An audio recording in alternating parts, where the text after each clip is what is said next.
Wife cheated on me and I kicked her out. Now, when I'm in my best shape with a lovely girlfriend, she showed up and begging for forgiveness, 'cause she was hit by karma and thrown up by her AP.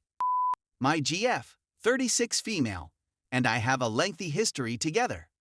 We've been best friends since we were 12, fell in love along the road, and ultimately married in our late 20s. Since then, we've had 2 children in a tumultuous relationship that was mostly my fault. I was emotionally locked off, a poor communicator, and I'd emotionally retreat anytime anything bothered me. After 6 years together, we decided that we had done everything to be happy, but it simply wasn't working, so we separated 1.5 years ago. That divorce really went quite smoothly, and we did a fantastic job of co-parenting. We've both developed new lives in the year we've been away, but I've also changed a lot. So much so that I began to consider trying again. I mean, she's the joy of my life, an amazing mother, and we create a beautiful family. With our kids, we began carefully testing the waters 5 months ago and are now back together, but living in different places, and things have been very amazing.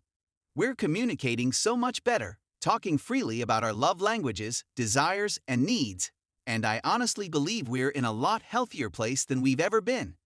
But clearly, I'm not here because everything is going swimmingly. During our year apart, she met this man, A, on Tinder, and they clicked right away. They'd never met, and their correspondence ceased when she began seeing someone else, B.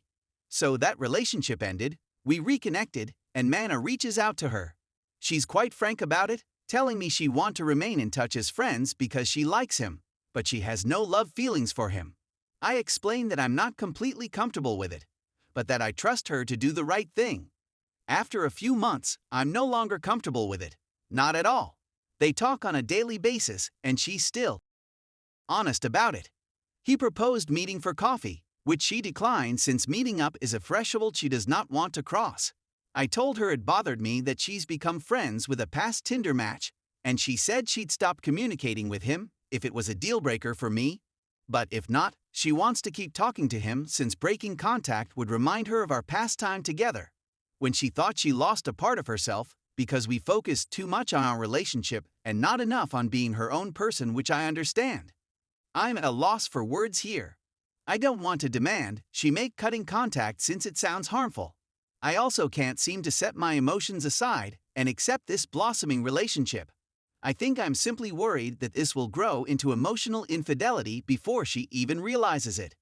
And my instinct tells me that this is the endgame for Man A, despite the fact that I haven't picked up on anything shady thus yet. Is it a source of concern that she isn't just breaking contact to accommodate my sentiments, or should I back off and just let things be what it is or is about to become? Also, what would be a decent technique to have a decisive talk about this? Since even though we speak freely about it, it seems like we're going in circles without reaching any type of conclusion, and it's exhausting to continually having the same topic. P.S. For perspective, she's still in contact with Guy B, whom she dated. We discussed this, and I have no issues with it.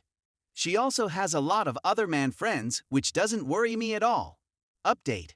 So it turns out she's been having an emotional affair with the person I was concerned about since they began conversing. I feel like a complete for hoping and praying that things were not as they seemed. We were going to have an honest chat about our relationship tomorrow morning since I'm currently overseas for business and will be traveling home tonight. I had a feeling she was having difficulty going all in our relationship ever since we got back together. I knew it, and I was planned on asking that we take a break from this route we were on and allow her the time she needed to spend in herself and her own life. That chat may have led to her finding another love, or it could have led her back to me. Either way, I was good with it since all I wanted was for her to be happy. All of that changed only a few hours ago. A few of things were coming up that didn't make sense. I dialed her number and informed her that this is the line for me. I knew something was going on.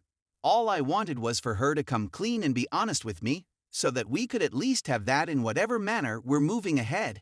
We still have kids to raise. She broke down and told me she was seeking for something other than us. There was something she couldn't discover inside it. She's been talking to the guy a lot more than she led me to believe. Lied about him not being interested. He was, lie about not calling him, they were talking on the phone as well, and lied about there being no feelings. She says there is something, but she's not sure if it's just the attention she's getting or the guy himself. She informed me they'd never met, they haven't exchanged any photographs, there hasn't been any real sex talk, and they haven't been talking about being together or anything like that. This is something I believe in her. I'm so stupid. I assumed we were a group. I wasn't sure whether we'd work as a pair again when we got back together. But I had a real feeling that we would at least attempt to discover that solution together. As two individuals who love and respect each other and have, at the very least, been honest with each other. That emotion has now vanished. My idea of us becoming a family is no longer a reality, and the thought of someone who deliberately and intentionally sought my wife ever having a role in my children's life is already ripping me apart. I'm not sure how tomorrow's talk will go.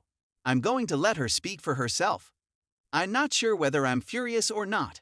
I only feel anguish and sadness, and some comfort that I wasn't insane or paranoid. A little part of me is clinging to hope that she needs this. That is exactly what we need.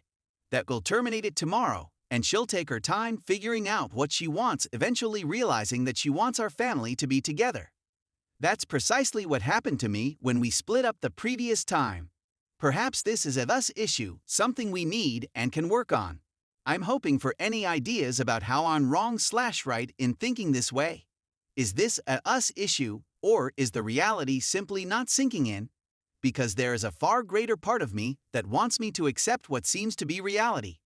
This isn't a story with a few horrifying twists and turns and a joyful conclusion. This is how it is, and life as we know it may be downright depressing at times. Update. First and foremost, thank you very much for your guidance. Instead of simply going in there for the breakup, I believe you helped me understand there was still some talking to be done. We chatted for a long time, and I feel very comfortable about it. There was no rage, and neither side leveled many allegations. She might have easily talked herself out of it by saying something like, "It won't happen again, one-time mistake, I love you and I know for sure I want to be with you, blah blah blah." She, however, did not. Instead, we had a mature and hopefully honest discussion on the first issue we were going to discuss today.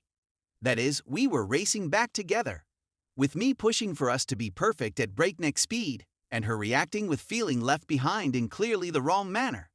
I did inform her that we had two choices. One, we band together and fight for whatever future we have, whether together or separately, getting our thoughts and emotions right, whatever makes both of us happy. The obvious requirement is that she remove that person out of her life and be completely honest on all fronts. Two, she may decide I'm not worth fighting for, in which case she can do whatever she wants and our relationship will be limited to co-parenting only. It stung to hear that she didn't instantly choose choice one, but at least she was honest in admitting that she had no clue where she wanted to go from here. Not even about the individual, but about ourselves. I told her it was okay, that it was her decision, and that I didn't want to make the same mistake of rushing into something if we weren't both absolutely certain we were ready. We agreed to break contact for the time being, as much as that is feasible given that we currently co-parent, and give her some time to determine if she wanted to fight for us or walk away. Clearly, the male is out of the frame as she takes her time. In any case, I feel he is more of a symptom than the main problem. Anyway, that's the long and short of it. Once again, thank you for all of your help. If you have any fresh insights, don't be scared to keep them coming. Stay tuned for the next part.